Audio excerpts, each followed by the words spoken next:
Surat crime બ્રાન્ચને મોટી સફળતા મળી છે। મુંબઈ મહારાષ્ટ્ર પાસિંગની કારમાં 3 યુવાનો પાસે 500 ગ્રામ એમડી ડ્રગ્સ મળી આવ્યું છે। સુરતના પાટિયા ટોલ નાકા નજીક પોલીસને ચેકિંગ દરમિયાન 3 યુવાનો પાસેથી 51 લાખના એમડી ડ્રગ્સ તેમજ તેની સાથે મોબાઈલ અને રોકડ પણ મળી આવી હતી।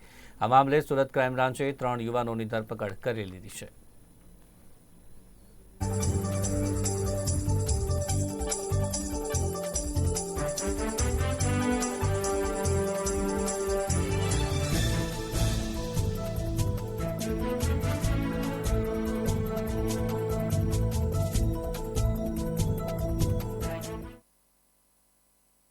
સુરત સિટીમાં no drugs in Surat city અભિયાન અંતર્ગત ક્રાઇમ બ્રાન્ચ અને એસઓજી ઘણા બધા ભૂતકાળમાં કેસ કરવામાં આવેલા છે અને ત્યારે એવી એક માહિતી ક્રાઇમ બ્રાન્ચને મળી હતી કે મધ્યપ્રદેશથી ગુજરાતમાં સુરતમાં એમડી ડ્રગ્સ કોઈ લઈને આવે છે।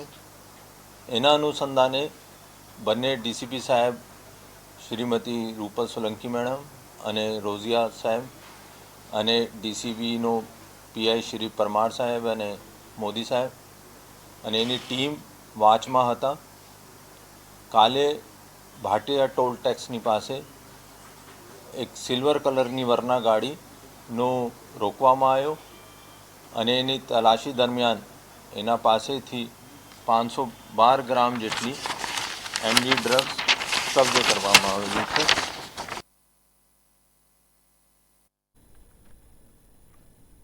રાજ્ય સરકાર દ્વારા કોઈપણ પ્રકારની તકલીફો ન રહે તે માટે દરેક સરકારી હોસ્પિટલમાં હાઈટેક ટેકનોલોજી